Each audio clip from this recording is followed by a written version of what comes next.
Hello, Mr. Pierre. How are you today? I'm hanging in there, taking it one day at a time. Okay.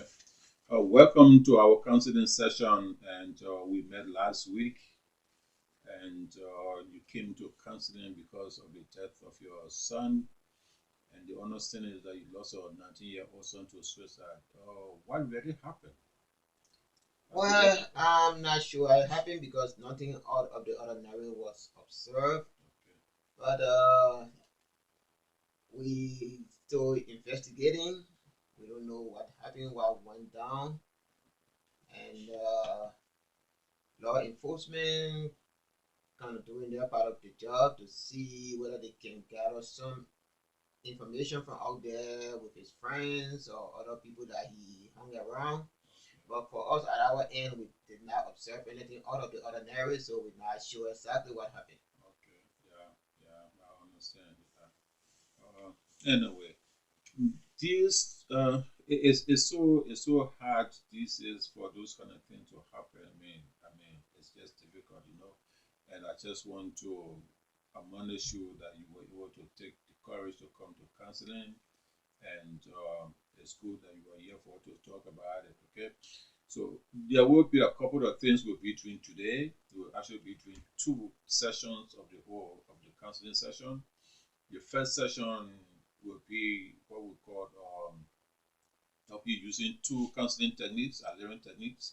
The first one is a reflection, what if or as if, and that in that session we'll be doing is actually set a goal. It will be goal setting, and the goal is about trying to prevent suicide among young people. Okay, to and then the second session will actually concentrate on encouragement. Okay, having set the goal, we need to have some encouragement that will give you the motivation to actually go about what your goal is. Okay, you have any question for me? No, not right now. Okay, so in terms of our goal setting, I actually want to see what do you think. What are some of the things you can do in order to say to prevent suicide among young people, people of your children's of your child's age? Well, I think what we need to do is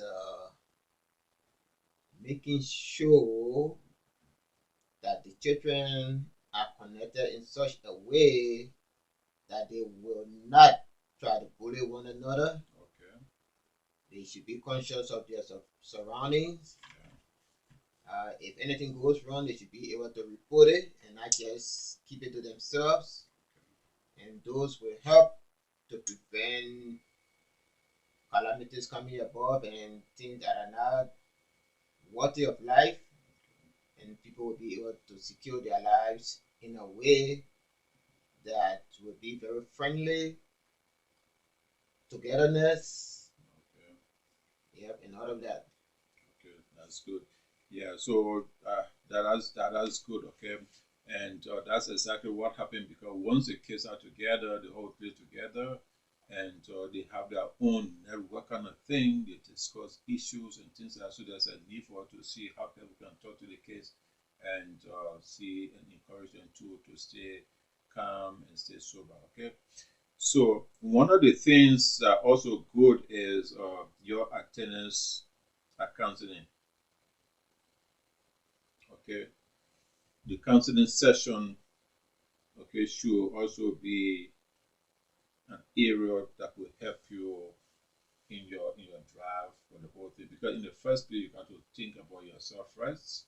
Yep. Okay, your own health, your own activities that you engage in. Try to kind of work with people to overcome your grief and things like that. So I think it's going to be one of those things that you need to look at and see whatever your desire will be. Okay. Sure. What's about spirituality, especially like going to church and doing some meditations and things like? What do you think about that? Well, yes, we no matter what happened, we don't forget about our Maker. We are a Christian home, so we still do go to church as usual. We have not said, oh, because this happening, God did not look out for our well-being. we still go to church, we still pray, we still fellowship. Okay.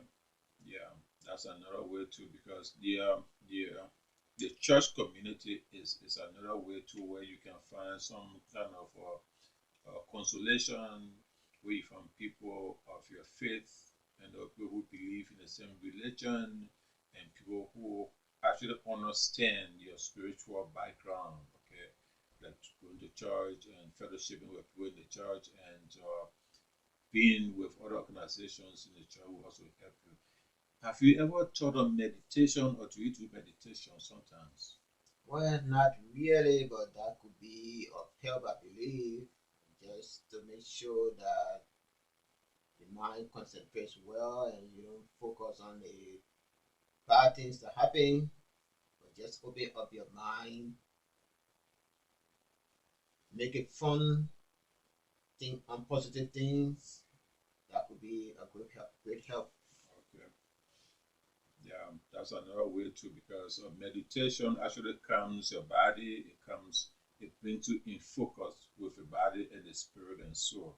So all of those things are better, are ways that you can overcome your grieving process and your grieving period. Yeah. Sure.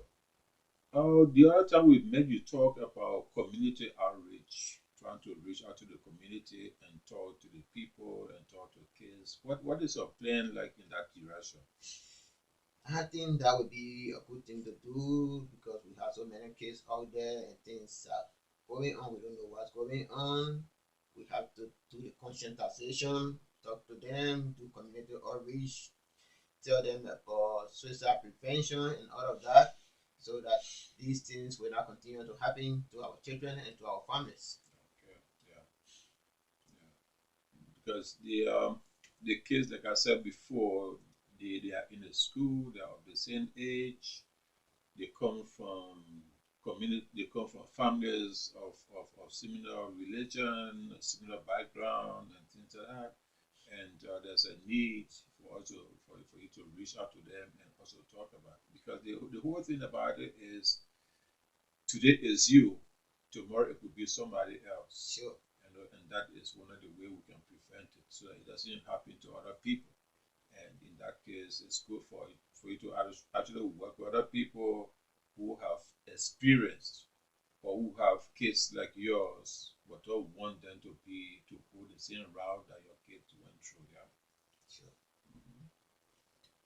Mhm. Tell me something about taking vacation and relaxing and things like that. Yeah, that has not happened, but I think it would be a good way to get some of these frustrations off your mind. Take a vacation to somewhere else, go on a cruise, Okay. and stuff like that will help you to take your mind off some of the things that kind of hold you down. Yeah. Have you ever you also talk about the network of parents who have experience or who have teenagers who are also in suicide prevention? How far has that gone with the network of people? Have you contacted some of them or are you in contact with them? Well, I'm in contact with a few people, and they are set up. They are willing to set up a team to bring in more people, so that we can network and share our griefs and our grievances together, and see how best we can actually bring all of these ills in the society, especially suicide prevention and kids bullying each other. How we can get rid of them in the society. How we can get their mind off those sort of negativity so that they all can just be one and be positive as they play along. Okay. Yeah. Mhm. Yeah, so those are the areas that you want to concentrate on. As we were talking, I tried to some kind of actually what we're doing, we're trying to do brainstorming Yeah. and then get all of these facts together and be able to have a kind of goal that you'll be able to work on. So in this whole cycle, as you can see here, okay, is I have in the middle of the circle suicide prevention. Okay, that is a big goal. Okay, and how do you go about doing or how do you prevent suicide? It's all the two I've just talked about. how you going to get. That's how you're going to prevent suicide. For example, when you talk about, especially your own well health and wellness is one of the most important things. That's your first area of concentration. Yep. Okay, so that coming to counseling session, okay, doing some meditation, taking vacation, and things like those are all things that will be good for you for your personal growth and health and growth. Okay, we also talk about um, having community talk or outreach to the community outreach. Okay, and in this process of community outreach, what you're actually doing is to talk to other family members, talk to parents, the need for people to know about how their children are behaving, how the children are feeling, and things like that. Because at the end of the day, it's the parents who are going to make sure that the kids are safe. Okay, so your community outreach is another big goal that you have set for yourself, and see how best you can work on that community outreach project and get it done. We also have talked about working with other parents in a network of people who have experienced similar issues, people who kids have gone through, who actually have committed suicide, or who have suicidal ideation, or people who have kids but yet they haven't talked anything about suicide. Okay, so that network of people that you're going to be working with, okay, is also going to inform information, gather information, and disseminate information to kids in school, to kids, people in the church or in the community, wherever they will be. Because in that case, so that is how, okay, we all or you all in the same community can prevent suicide. Okay, so that is all about the goal setting, and that is about our first Adlerian technique, like I called before, reflection. We're actually reflecting on the past of what has happened, okay, and we'll try to set goal to prevent suicide from happening in our community again. Any question or you have anything before we move on? Not right now. Not right now, okay. Yeah. So that will end briefly our first session, okay, that we have just talked the first technique. Okay, again, let me just repeat myself and just summarize the whole idea of that first session. We actually try to do goal setting, and your goal supposed to and whatever activities you need to work on, okay, to achieve your goal. Okay, so first of all, we talk about coming for counseling, okay, for you to work on your anxiety, to work on your grief and things like that. We talk about community outreach, okay, where you intend to reach to the churches and do meditations and talk to kids in school and things like that. That's all about your community outreach. We talk about reaching out to adolescents in school. The kids in the school, they still need parental guardians, they still need people to talk to them, they still need direction and things like that. We also talk about you taking vacation, okay, where you have to go some cruise and enjoy yourself, feel free and relax yourself for that moment, and also that you overcome your grief and things like that. We also talk about network with parents who have kids that have committed suicide, or people who have kids that are having suicidal ideation, or just working with parents who have kids, okay, but have not expressed any suicidal ideation or nothing. So it's an education process to let people know that, look, this is the situation in our community and it's real. We got to do something about it. Okay, so those are all the elements that will go into our goal, into your goal prevention, into your suicidal ideation prevention. Okay, Sure. now Sure. so the second session of it is more of a kind of talk about just finding out, okay, what kind of encouragement do you think you can give yourself, or what kind of encouragement do you think you can seek out there, or who or where the sources are for information, and how you can go about gathering those information. Okay. So in this case, we try to see, because the whole issue about it is people get discouraged. People get frustrated with what has happened. People just cannot overcome it. Okay. So in the process for all of those things, you need some kind of encouragement. You need something to point out to wherever you are heading to. Okay, so one of those areas that you can talk about is social network. Okay, your social network or the social support is actually of people who are around you who can support you in your time of bereavement. Okay, organizations, okay, that can support you in a time of bereavement, or even like we talked about before in the church, all of those kind of networking or organizations that support you. Okay, those are the kind of places where you have to look at and say, well, where can I get help from? Okay, if you want help about, say, religious help, you go to the priest, you go to your pastor, you go to whoever is religious enough to come and tell you more about religion, tell you about God's gift, God forgiveness, and God is the one who gave the child to you, is the God who takes the child away, and all of those things, so that you know exactly you are not alone. Your social network is actually gearing towards supporting you, encouraging you, and making sure that you are not alone. Yeah. So you want to have? Do you have any question on that issue? Well, I think it's a good thing to be able to liaise with your church community, the religious people, and they can guide you and encourage you on how to go further. And yeah, those are all good things to do, especially in these difficult and trying times. Yeah, okay. One of the areas that we have not touched on, I think is also much more important, is your cultural grouping, your cultural network, your your your cultural background, where you come from, the people in your community. Again, those are your cultural people. Do you have any specific cultural network like your ethnic group here that you can relate, relate to, or just call on them, or do they call on you or visit you and things like that? Sure, yeah, Okay. we have organizations from our background that we can talk to. We have the elders, we have people who are able to give you some encouragement, talk to you about what the culture says about these kind of things, and if it happen, what should you do? Do not box yourself to death. Do not try to kill yourself because something has happened. Okay.